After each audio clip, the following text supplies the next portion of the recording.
Bonjour à tous. Aujourd'hui, suite et fin du chapitre 12, interpréter une transformation chimique grâce aux atomes. Donc dans ce chapitre, on a vu les formules des atomes, enfin de certains atomes, de certaines molécules, la différence entre atomes et molécules. Ensuite, nous avons étudié la transformation chimique qui est par exemple la combustion du carbone. On en a fait l'interprétation atomique et pour arriver à l'équation de la réaction. Donc aujourd'hui, nous allons faire un petit peu la même chose, mais sur la combustion du butane et du méthane. Dans le TP, nous avions fait la combustion du butane avec un briquet. Donc là, petit rappel déjà pour les gaz que l'on utilise. Il y a par exemple le gaz naturel, donc qui provient du sol, qui est extrait du sol. Il est essentiellement constitué de méthane. Méthane, formule CH4, et en fait c'est le gaz qui est dans ce qu'on appelle le gaz de ville. Donc chez vous, si vous êtes raccordé au gaz de ville, en fait vous brûlez du méthane. Après, on utilise d'autres gaz, le butane, formule C4H10, donc le gaz des briquets, ou alors des cartouches de gaz dans les campings, ou des bouteilles de gaz plus ou moins grosses qu'on peut utiliser pour une gazinière, par exemple, ou pour un barbecue. Et enfin, le propane, qui est lui le gaz des citernes, donc les gens qui se chauffent au gaz et qui ont une citerne dans leur jardin, en fait c'est du propane car il est plus adapté pour les conditions hivernales. Voilà. Bien, donc reprenons la dernière fois la combustion du butane avec le briquet. On était arrivé au bilan suivant. Le butane réagit avec le dioxygène pour former de l'eau et du dioxyde de carbone. Ou on peut dire le butane et le dioxygène réagissent pour former de l'eau et du dioxyde de carbone. Alors en fait, s'il y avait eu du méthane dans le briquet à la place du butane, on aurait pu faire les mêmes expériences. On aurait eu de la buée qui serait apparue sur un récipient. On aurait fait le test avec... Alors avec quoi? Je vous laisse réfléchir un petit peu pour le dioxyde de carbone. Oui, avec l'eau de chaux. Et on aurait vu aussi que la combustion produit du dioxyde de carbone. Donc à partir de là, si on fait l'expérience, si on fait en fait le bilan de la combustion du méthane, eh bien c'est le même que celui de la combustion du butane. On remplace simplement butane par méthane. Donc on a le méthane et le dioxygène réagissent pour former de l'eau et du dioxyde de carbone. Alors voyons maintenant l'interprétation atomique de la combustion du méthane, comme on l'a fait pour la combustion du carbone. Donc là, on va compléter le tableau. Donc il va falloir écrire ici les noms des réactifs et les noms des produits. Alors je vous laisse le faire. N'oubliez pas d'appuyer sur pause pour arrêter la vidéo. Bien, donc là, en fait, si vous avez fait les choses correctement, les réactifs, c'est le méthane et le dioxygène, et en fait, les produits, le dioxyde de carbone et de l'eau. Alors, comme il y a marqué bilan de la réaction, on peut très bien mettre un petit plus ici, et un petit plus là. On réécrit en fait ici le bilan de la réaction. Alors maintenant, ici, comme pour la combustion du carbone, je vous demande de compléter ici avec les modèles moléculaires, donc dessiner les molécules de méthane, molécules de dioxygène, de dioxyde de carbone et d'eau. Bon, je vous laisse chercher un petit peu. N'oubliez pas d'appuyer sur pause. Voilà, donc si vous avez fait les choses bien, bon, là je rappelle que le méthane en fait c'est pas tout à fait sa représentation dans l'espace, mais ce n'est pas grave, hein. On voit qu'on a ici au centre un atome de carbone et ici en blanc on a 4 atomes d'hydrogène. Voilà. Donc la représentation du dioxygène, le modèle moléculaire du dioxyde de carbone et le modèle moléculaire de l'eau.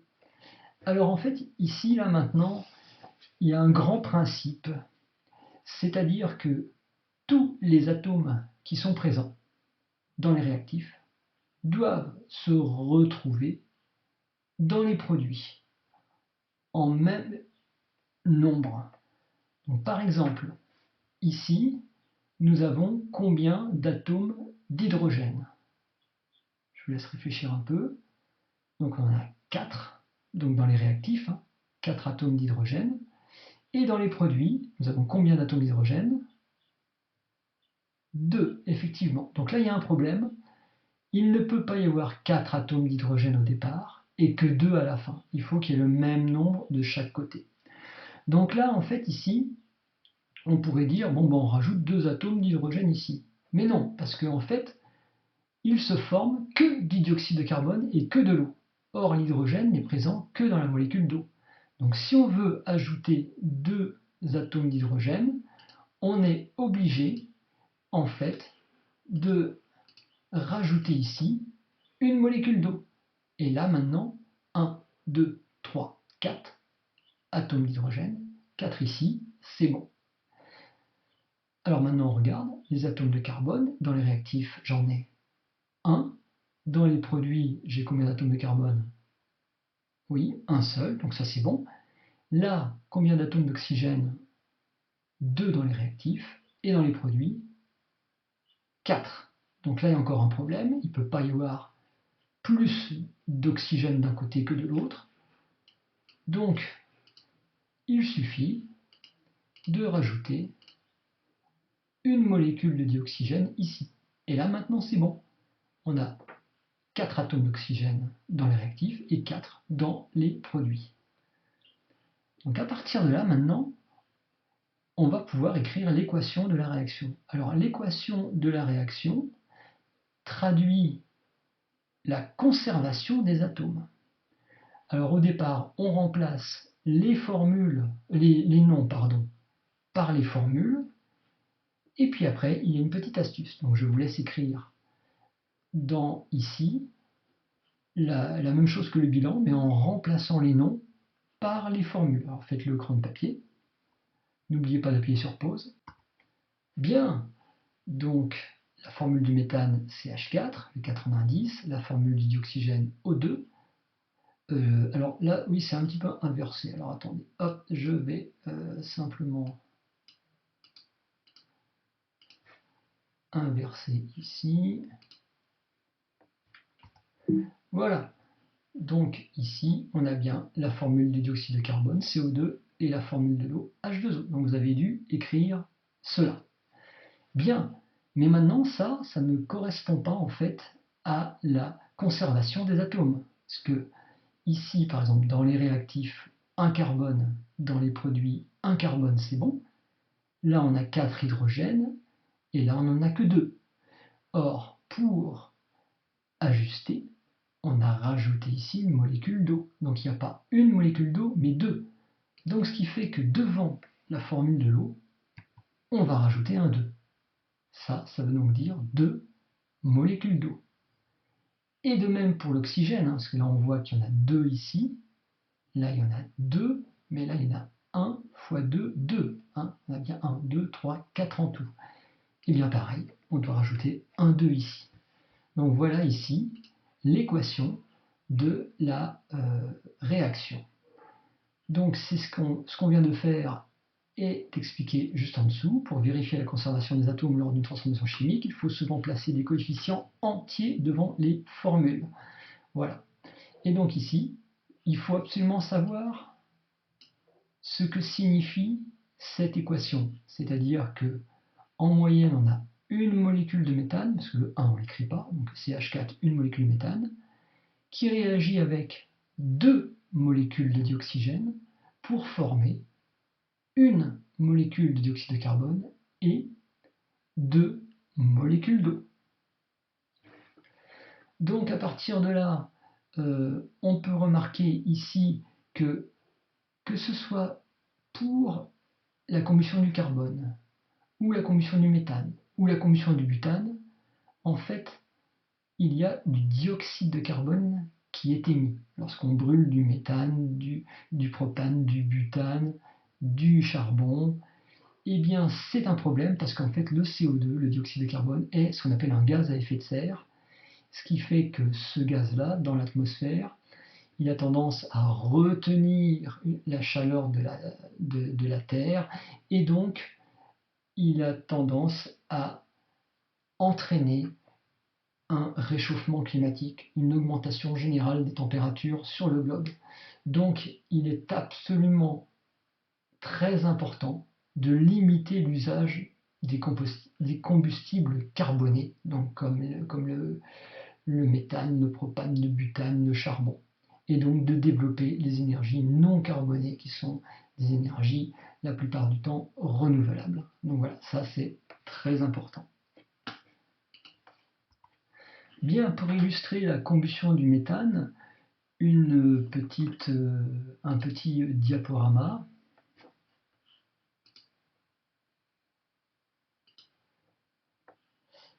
Voilà, donc ici nous avons la combustion du méthane dans l'air.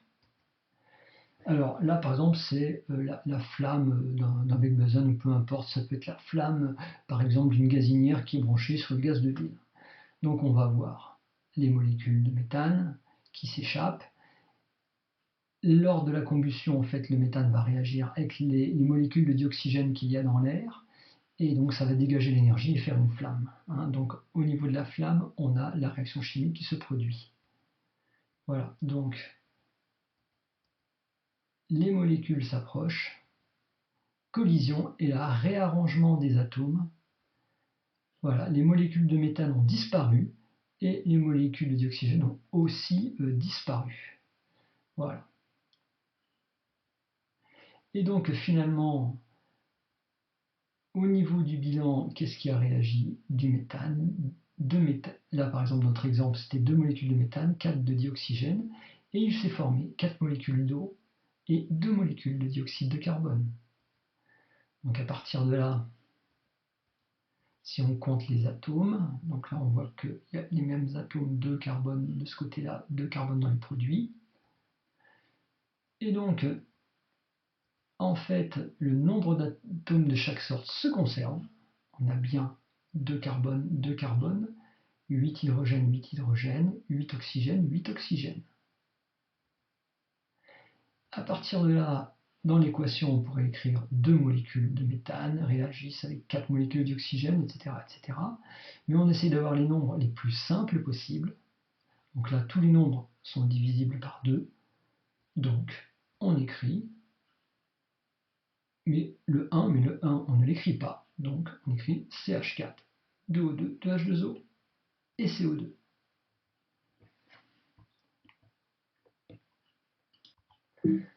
Pour finir, je vous parle en fait de deux petits logiciels. Donc il y a Mission Atomos, donc, qui est marqué chapitre 12 atomos.swift, ici que vous avez en fichier. Donc là vous avez les règles du jeu. Donc là il y a une belle faute, la réaction chimique, il manque un petit C, mais c'est pas très grave. Donc autrement dit, bon, on doit lire les règles, la règle avant de débuter. Et le but, c'est le plus tôt possible de remplir la mission pour faire décoller la fusée. Donc par exemple, donner le nom des atomes ou des molécules correspondant aux modèles qui vont défiler. Et là, bah voilà, en bleu, donc c'est par exemple l'azote. Hop. Voilà, etc. Je me suis trompé, pardon. Là, c'est l'eau, en fait. Voilà. La molécule, ici, c'est l'eau. Voilà. Là, bah, c'est le dioxyde de carbone, etc., etc. Vous voyez la petite bulle, là, qui permet de gagner du temps, et, etc., etc. Donc, vous devez noter les bonnes formules. Donc, ce petit logiciel est très bien pour réviser les noms, les formules, et on retrouve les modèles moléculaires avec les bonnes couleurs. Un autre petit jeu qui est vraiment sympa, donc qui veut gagner des millions, qui est un petit peu plus difficile. Donc là, en fait, c'est exactement sur le principe de l'émission. Voilà, donc vous avez un temps imparti, 50-50, téléphoner à un ami, l'avis du public. Donc quel est le nom de la molécule représentée par ce modèle? Et essayez de gagner jusqu'au million. Alors dans le jeu, il y a quand même quelques petites erreurs, notamment ici, qui est le coefficient devant O2 qui équilibrera cette équation. Là, on voit en fait qu'ici, on a 2 oxygènes. À droite, on en a un ici. Et là, 2 fois 2, 4. 4 et 1, 5. Donc là, il faudrait mettre 5,5 ou 2,5. Il n'y a pas la réponse. C'est qu'en fait, là, ils se sont trompés parce que le 2, ici, ne va pas devant le CO2, mais le 2 va devant le H2O. Donc normalement, c'est CO2 plus 2 H2O. Donc là, on a 2 oxygènes. Et là, 2 aussi, 4. Donc, on doit en prendre 2 ici. Alors, dans ce jeu aussi, il y a en fait, on parle de combustion complète et de combustion incomplète. Alors en fait, une combustion complète, c'est lorsqu'il y a assez d'air ou assez de dioxygène pour que la combustion se fasse bien. Et combustion incomplète, ben en fait, il n'y a pas assez de dioxygène ou pas assez d'air. Et donc, qu'est-ce qui se passe? Le combustible ne brûle pas très bien et il risque de se former un gaz qui est extrêmement dangereux, qui s'appelle le monoxyde de carbone, CO. Donc on a du monoxyde de carbone qui se forme et pas que du CO2. Le CO2 n'est pas dangereux en lui-même, mais le monoxyde de carbone, CO, lui, est extrêmement toxique. Voilà, amusez-vous bien.